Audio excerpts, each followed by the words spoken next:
Yes, people, Manscaped is back, but this time it's not for below the belt grooming. Manscaped brings to you the Beard Hedger, the best product on the market when it comes to beard trimmers.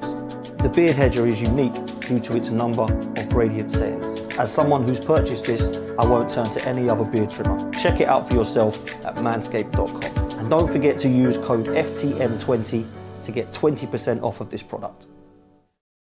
What's good, people? I hope you are well. Good morning and good evening and afternoon to wherever you are listening across the world. Big up to everyone who's in the live chat. Big up to everyone who's watching live, and big up to everyone that's watching on the catch-up. Of course, look, we've got to talk a lot today about the build-up to the PSG game, because we are going to bring some team news and some great fitness news and boosts as far as Arsenal are concerned, that's for sure. So we are going to be talking about that. We're also going to be talking about Manchester United and what is happening over there with the management. Ten Hag, we believe, has 2 games left. What does it mean? Well, I don't think he's going to win those 2. So what does it mean next? David Moyes linked with a return to management, and also much more. So we are going to talk about that today. And then I'll be off to the game. So this will be the only show for today until I come back home later for my fan cam. So big up yourselves. Make sure you do me a favour. Go and check out the Race for Europe show and This is London. We have changed things around a little bit. So we have Sunday and Monday where we have now This is London and we have Race for Europe. And then we have the Arsenal roundabout shows either on a Tuesday or Wednesday, depending on when Arsenal are playing. So we've shuffled some of the panel debate shows around. So please make sure you hit the like and subscribe, and you hit the notification bell so that it lets you know when we are on, because there's been a change of schedule. So it's really important that you hit the notification bell now, people, and that you hit subscribe. I think we're only around about 120 away from 25k.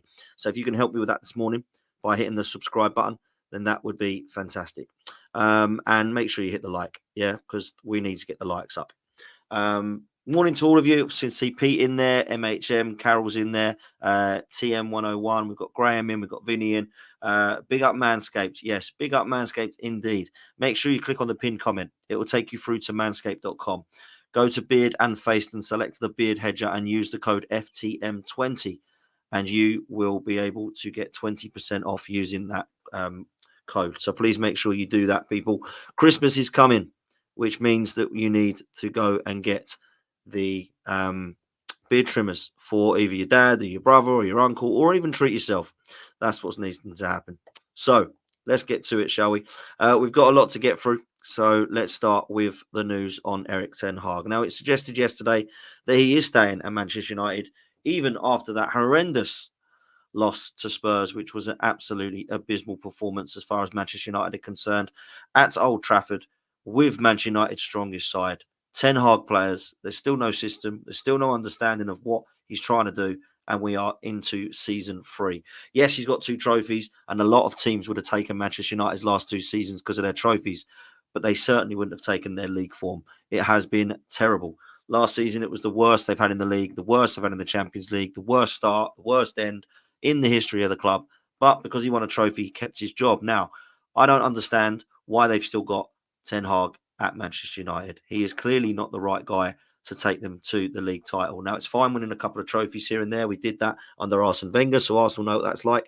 But is it worth keeping when you are 14 losses in the league and looking to replicate that this season? It looks that he needs to be replaced. So the obvious replacement, of course, after these 2 games, which are Porto and Villa, which I don't see him winning either, is, of course, the assistant coach, Ruud van Nistelrooy. Now, there are massive rumours that he has been brought in to take over from Manchester United if Ten Hag is not suitable and if things don't improve. So it looks now like they have got their guy. But Ruud van Nistelrooy could stay as the coach, and they could look to go and get other managers out there. Now, there are some managers that they are interested in this morning.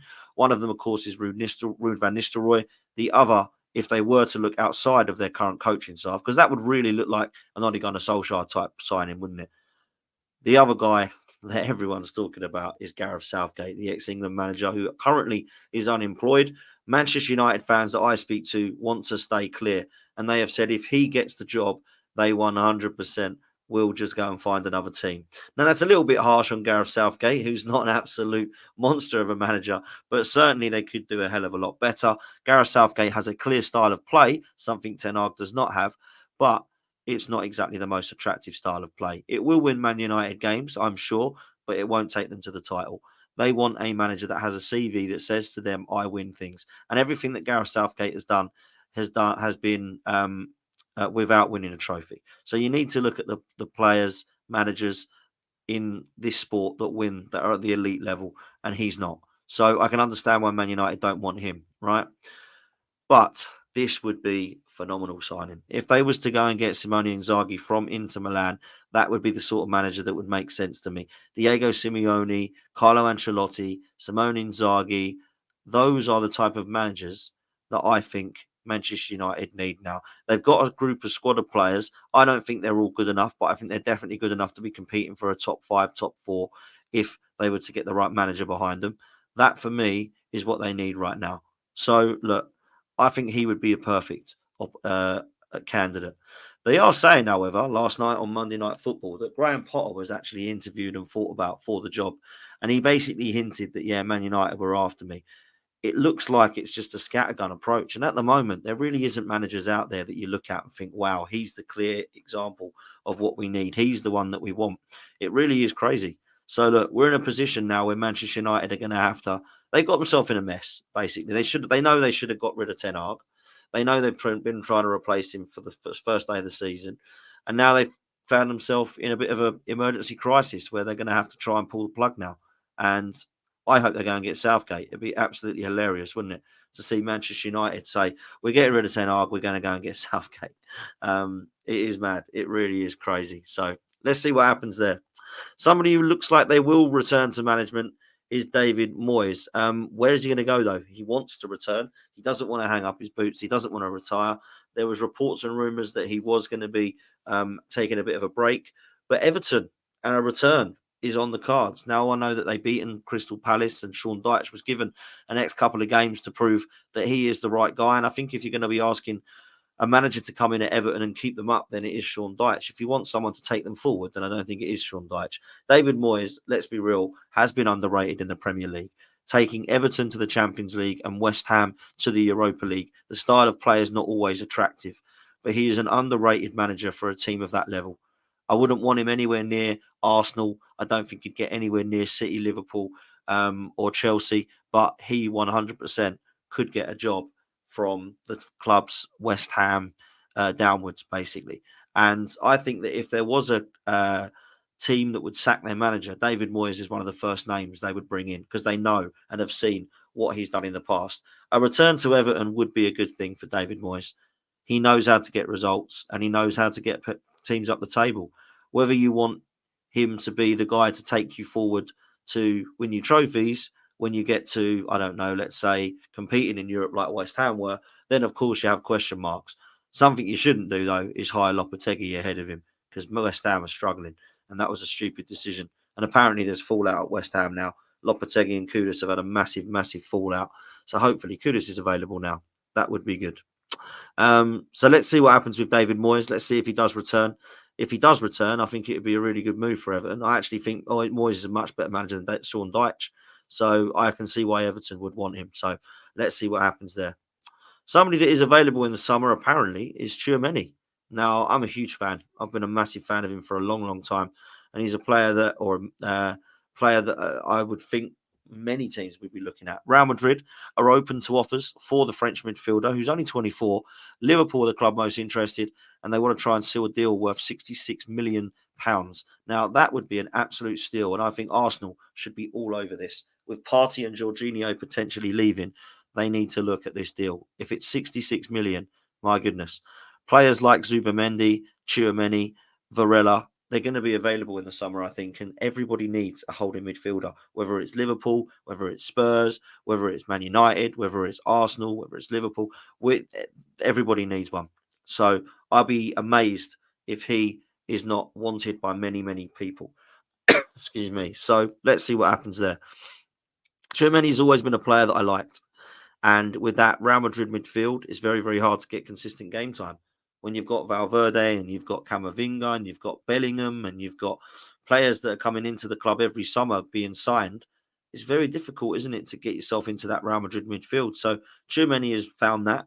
Tchouaméni is, in my opinion, one of the best holding midfielders around when he's on form. You have to look at him and think, yeah, I can see why he wants to move away. He should be playing first team football, especially at the age of 24. So look, if Tchouaméni's about and available, Arsenal need to be all over it. He would want to come 100% with the French link, with the fact that, you know, he would have grew up with heroes such as Patrick Vieira, etc. I think he can come into Arsenal and be a phenomenal signing, and one that I think just upgrades on Partey and Jorginho straight away. So that for me would be Arsenal's number one target in the summer, alongside a striker. Yes, we're linked with players. Yes, we're linked with strikers such as Gyökeres and Isak and Sesko. Nico Williams is wanted. Tchouaméni, though, needs to be one that we're after. Florian Wirtz is another one. These players that we link with now are all top quality. I mean, imagine if you had a summer of those sort of names coming in. That's what Arsenal need. That's what Arsenal needed in the summer just gone. So Tchouaméni is one. Let's see where he ends up going. Let's talk about Mason Greenwood. Obviously, we know where he is. He's no longer at Manchester United. He's obviously over in France. And he's doing well, as I thought he would. He's a good player. He's a talented player. Off the field, there was problems. But apparently, Barcelona are set to make a summer bid for Marseille's Mason Greenwood. He's only 23 years old, but PSG are also after him as well. So there's going to be a fight for his signature. I think he needed to play first team football, and it was only a matter of time before players and clubs were going to come in.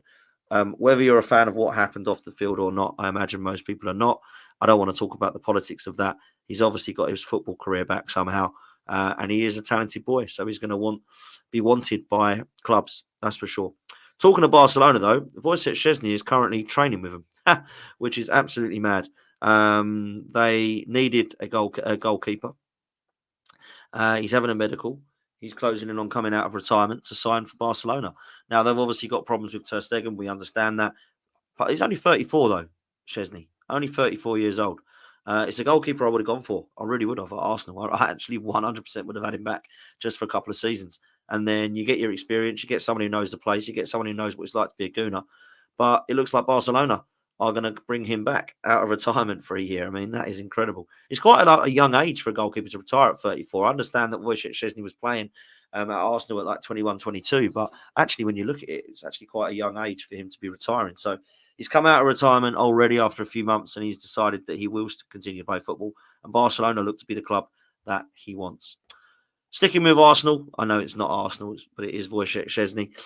It looks like this guy is the next wonder kid at centre-half. And it is apparent that Arsenal and Real Madrid are both among a number of European clubs interested in signing this Palmeiras centre-back. 18-year-old Vitor Reis is the player, according to The Athletic, that is wanted by many European giants. He is now known as the next centre-back wonder kid. Hopefully, we are after him. We need to look at this position, and I'll tell you why. We have two of the best in Gabriel and Saliba. After that, I don't think that we are as great as what people make out. I like Kivior. Calafiori looks good, but is more of a fullback for us. Timber, I like, but is more of a fullback for us. Ben White and Tomiyasu, I like, but is more of a fullback. Many fullbacks at Arsenal, not many centre-halves. If this was one that was to come through, I'd be very, very pleased. So, look, I hear good things. I don't know a lot about him, but I do believe that if those are the sort of players that are after, clubs that are after him, Real Madrid, us, PSG, then we're going to have to be looking at this lad a bit more closely. Surely Edu knows him well. Let's see if we can bring him to the Arsenal in January or the summer, because we might need him. So that's where I'm at. Okay, let's move to Arsenal. Before we do that, let's ask people, please hit the like button. Please hit the like button. We've only got 29 likes. We need a hell of a lot more than that. That's terrible. Make sure you hit the like button. Make sure you subscribe to the channel. That's all you got to do. Like, subscribe, and then come back and join the live chat. It's simple. So there we go. You want everybody damn pots. Okay, let's just not sign anyone ever again.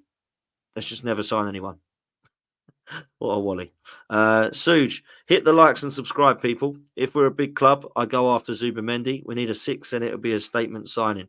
Look, I like Zubimendi. I like Tchouaméni. It needs to be somebody like that. I actually feel like if we're going to get rid of Thomas Partey in the summer, which I think we will, I actually do feel like Jorginho might stay another year. I think he'll stay and be a coach. I think he'll potentially stay and give back up again next year. So I think we'll get one midfielder in on top of Merino, Rice, Erdegaard, Wanyeri and the boys. So I think that Partey will be replaced in the summer, but that will be it. And I think it could be potentially somebody like Tchouaméni. Obviously, width-wise, we all know we want Nico Williams. Striker-wise, Isak and Gyökeres are linked. Attacking midfielder-wise, Florian Wirtz is linked. Obviously, at the back, we're linked with Vitor Reis. So let's see. We're linked with the right players. Let's be real. So let's see. Need a 6, be a huge statement signing. That's what Arsenal need that he didn't get in the summer. Merino and Calafiori were not statement signing. Sterling was not a statement signing. Neto was not a statement signing. And they were the 4 that came in. Neto and Sterling were coming because they had to be. They had to replace a keeper and a winger. And they thought it was a no-brainer. But really, they didn't light us up. Let's hope Merino and Calafiori do, but they still aren't known as statement signings. So that's what Arsenal need for sure. Let's look towards tonight's game because there's great news. Mikel Merino looks like he is fit to be in the squad. He's been training with Arsenal. His fractured elbow or shoulder, let's say, has healed, and he is now allowed to train with contacts. I don't expect him to play tonight, but I expect him to be there or thereabouts. Maybe he'll come on and get minutes. Let's see. But definitely big news. And I think when everybody is fit now, you're going to see a midfield of Rice, Merino, and Ødegaard. Now, with Ødegaard out, we obviously play Trossard or Nwaneri. With Partey still there and available, he's played a few games already. I don't think we're going to be able to get 100% out of Thomas Partey in terms of his fitness. So Merino coming back will allow Rice to drop into that 6 where I think he's better. And I really want to see what this Mikel Merino can do at Arsenal. I hear good things from Sociedad. I hear good things from Spain. Scored a good goal against Germany. Can get forward, box to box. Has athleticism. He's got attributes that I like in terms of his physicality. So let's hope that he can bring something to the Arsenal that we need in that midfield. And then I think we can go forward on that left-hand side with Calafiori and Merino. And then let's see what happens with Martinelli. Will he flourish? Let's see. Somebody else who's in training is Tomiyasu. We wondered where he had got to. Yes, he was out for pre-season. We were told he was going to miss the majority of it, but be back for the start of the season. He had a bit of a setback, but he is now fit and available. And do you know what? It's good. We need him in the squad. He's got this season to prove his fitness to me. And if he can't keep fit, I would replace him. But the thing is with Tommy, he's really good. I really like him. He's versatile. He's one of the best we've got aerially. He's definitely one of the best one-on-one defenders we've got. I'm a huge fan of him. I really am. So hopefully Tomiyasu can stay fit and get a run of games now because he's a top player. There were doubts for Calafiori, but he did train as well. He is in contention. I don't know if he will 100% start the game, but it looks as if he's fit. So I imagine that he probably will if he's fit. He and Merino there, both are new signings. Great to see them both training. Great to see them both fit, taking part. We need these in these runner games. We've got Champions League games coming out of our backsides for the next few weeks. We need a fully fit squad. We need to start seeing these players. We need to look at what the Arsenal looks like whilst it is 100% fit. Ødegaard, we still believe it could be November time, but hopefully he gets back and has a speedy recovery. And we get our fully fit squad back because that's what we need. There are, of course, rumours that Ben White, he could have a late fitness test, but he is in contention. Yesterday it said that White and Calafiori were both, along with Timber, in contention. And it looks like there's potential problems at the moment with Ben White having a bit of a knock that he's not quite been able to shake off. Had to play in the Manchester City game where we didn't want him to really play, but he did come on and do well. I think personally we've got an opportunity to see all of them now getting themselves back to full fitness, and that's what we need. Mikel Arteta's press conference didn't really highlight, show any evidence that he was worried about any of the players other than the injury to Ødegaard. All of the others are either on their way back or they are back now in training and available for tonight's game. So it will be interesting. That's for sure. What's going to happen tonight, team news-wise? Look, Raya plays in goal. I think we, in my opinion, play Timber at right back and Calafiori at left back, and then we go with Gabriel and Saliba. In midfield, you've got to go with Partey, Rice, and I think you give a start to Ethan Nwaneri. I think you give him Champions League games. I think you give this kid a run in the team. Then I think you play Trossard, Saka and Havertz. Or you stick with Martinelli and you play Trossard in Nwaneri's position, which I think is probably what Mikel Arteta would do. I just think it's time to see Ethan Nwaneri. Give this kid a run of games. See what he's like, because he lit up the game at the Emirates against Bolton and when he came on against Leicester. I think it's time to see this player, man. If you're not going to start him, it's fine. You need to be using him, though. He needs to be coming on as one of our subs, one of our first subs that we use. I think it's a position at the moment that gives him a great opportunity for a run of games. And if that run of games is him coming on for half hour in the next 4 or 5 games, I'm still cool with that. He needs to get into this side somehow. He needs to be given the chance. He needs to be rewarded. And I think he has been so far. He's come on a couple of times. He started the game at Bolton. He was rewarded with another substitute performance against Leicester. Let's hope that we can actually get to a stage where he's now regularly in the first team. I would absolutely love that. I think Ethan Nwaneri is a baller. I think he's one of our better players coming through the ranks, and that means he needs to be given a chance. Lewis Skelly, I think likewise, is going to get given his chance, in particularly a number of areas, how versatile he is at fullback. I think it's going to be an interesting game tonight. That's the team that I would go with. The team I think it will be Raya, Timber, Gabriel Saliba, Calafiori. I think he'll go Partey, Trossard and Rice. And I think he'll go Martinelli, Saka and Havertz. That's what I think it will be. We'll see Jesus bring on. We'll see Sterling brought on. We'll see Nwaneri, I believe, brought on. We might even see Jorginho and Tomiyasu in a couple of games. Might even see Mikel Merino. But it's good to have that bench, isn't it?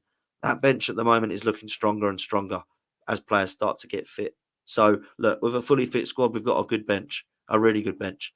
Partey and Jorginho are part of that bench. Tomiyasu, Zinchenko, potentially Ben White or Timber, potentially Calafiori, potentially Sterling, Jesus, Ethan Nwaneri, Lewis Skelly. Look, it's a really, really good bench. So we're in a strong position. And tonight, Ousmane Dembele is out. They've got a couple of injury concerns, but they've got some players. Their midfield is very good. Vitinha, Fabian Ruiz and João Neves. Very, very good midfield. Obviously, we know what they can do on the wide areas. We know how good that they are going forward. We know what they are like as a team. But I fancy us tonight, and I fancy us to win. I fancy us to take away 3 points, which is what we need because Atalanta was a draw. We need to get up that table as quickly as possible. And after that, we've got 6 games, which, if you think about it, is what we should have had from previous years in Champions Leagues.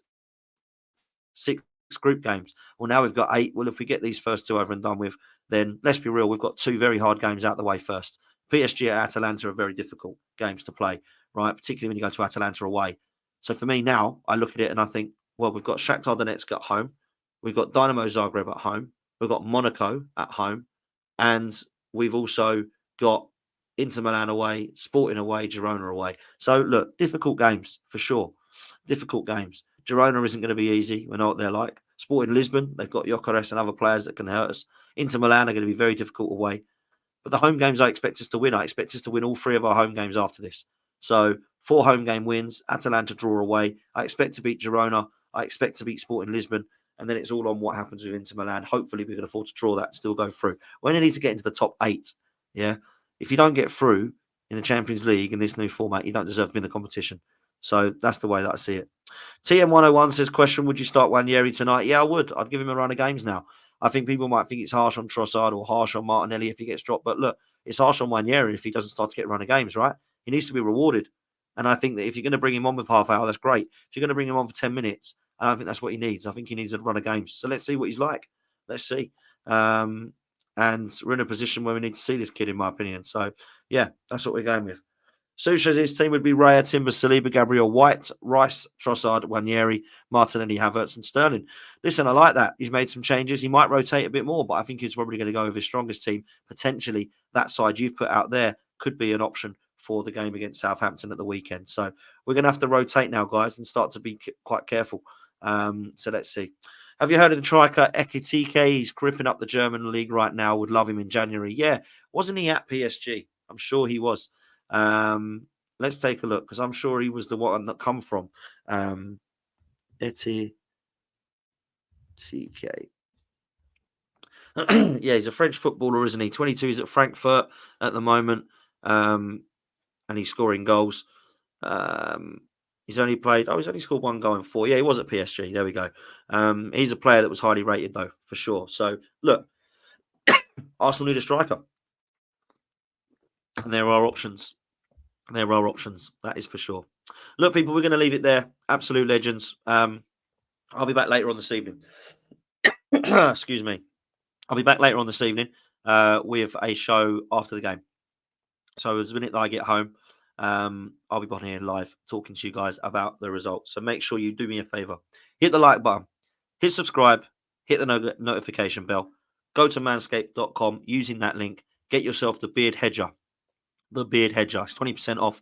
Massive price at the moment. Superb price. Do not miss this opportunity, people.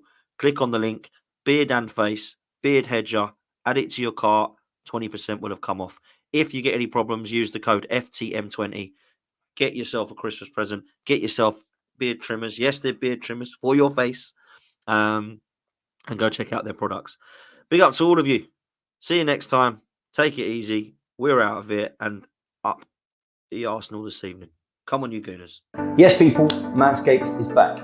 But this time, it's not for below the belt grooming. Manscaped brings to you the Beard Hedger, the best product on the market when it comes to beard trimmers.